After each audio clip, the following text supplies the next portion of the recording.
Ya pemirsa, ratusan rumah rusak parah setelah gempa yang mengguncang Pandeglang, Banten Jumat kemarin. Guncangan gempa merusak sejumlah sekolah, puskesmas, dan rumah ibadah.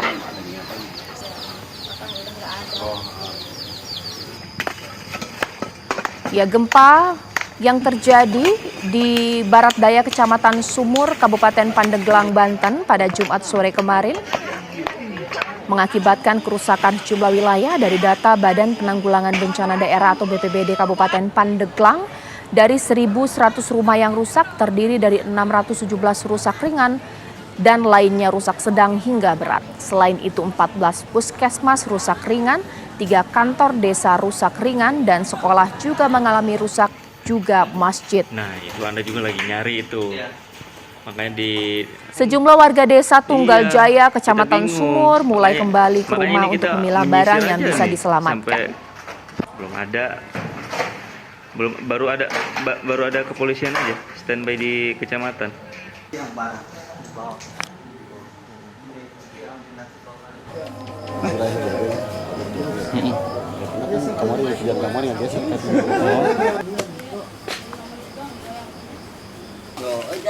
Ya, sekarang saya akan berbincang dengan Kepala BPBD Provinsi Banten, Bapak Nana Suryana. Selamat malam. Assalamualaikum, Pak Nana. Selamat malam. Waalaikumsalam warahmatullahi wabarakatuh. Pak Nana, bagaimana nih pasca gempa yang terjadi? Kondisi warga seperti apa? Dari beberapa rumah warga yang mengalami kerusakan, apa yang dilakukan oleh BPBD?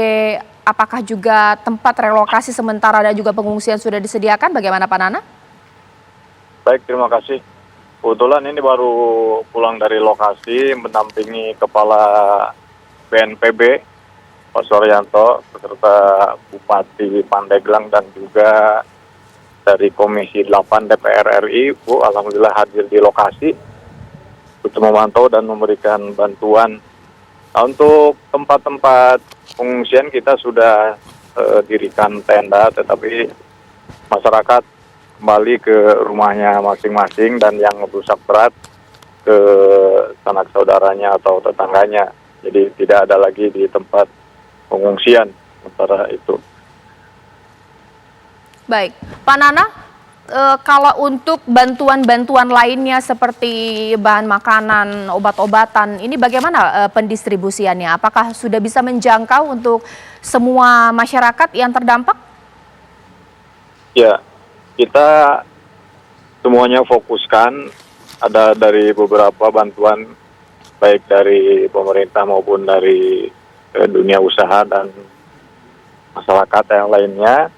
Kita sarankan dikumpulkan logistik itu di kecamatan, sehingga nanti dari pihak kecamatan, Forkopimcam ya bersama Polsek dan Ramil dan jajarannya yang mendistribusikan sehingga nanti bisa merata, karena memang mungkin bantuannya belum mencukupi. Nah, sementara warga yang membutuhkan lebih dari apa yang diberikan.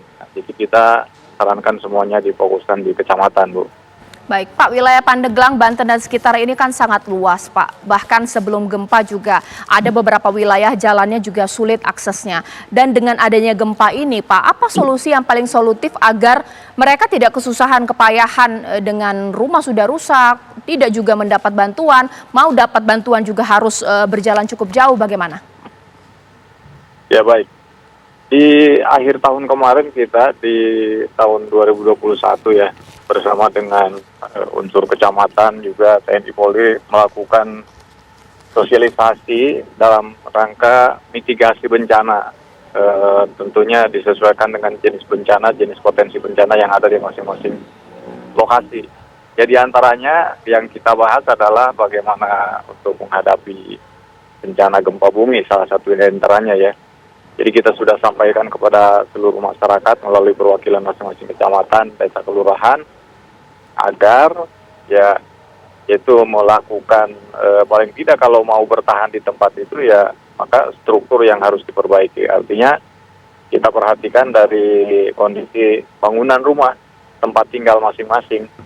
Ya, dan rata-rata yang mengalami kerusakan itu ya bangunan semi permanen yang memang bata tanpa plester gitu, kemudian juga tidak ada slope tiang penyangga yang cukup kuat sehingga mengalami keruntuhan. Demikian, Bu. Pak, ada penambahan jumlah korban kah Pak dari peristiwa ini? Kalau korban jiwa tidak ada, korban luka juga tidak ada penambahan, hanya memang ada penambahan data terdampak saja, Bu, yang tadinya 1.100 sekian ya total, sekarang sudah bertambah menjadi 1.300-an lebih. Bahkan data terbaru di Kabupaten Tangerang pun ada yang terdampak, ini sedang kita lakukan pendataan. Baik Pak. Pak, untuk fasilitas-fasilitas umum yang terdampak contohnya adalah sekolah, ini bagaimana koordinasi dengan dinas terkait? Apa yang harus dilakukan? Ya, tentu nanti sesuai dengan kewenangannya, nanti apakah SD, SMP, atau SMK, nah itu akan dikoordinasikan oleh Pemda tempat gitu ya, dengan dinas terkait. Nah, untuk sementara tadi dari BNPB memberikan bantuan ya alhamdulillah untuk Kabupaten Pandeglang untuk operasional sementara meringankan beban saudara kita yang terdampak gempa.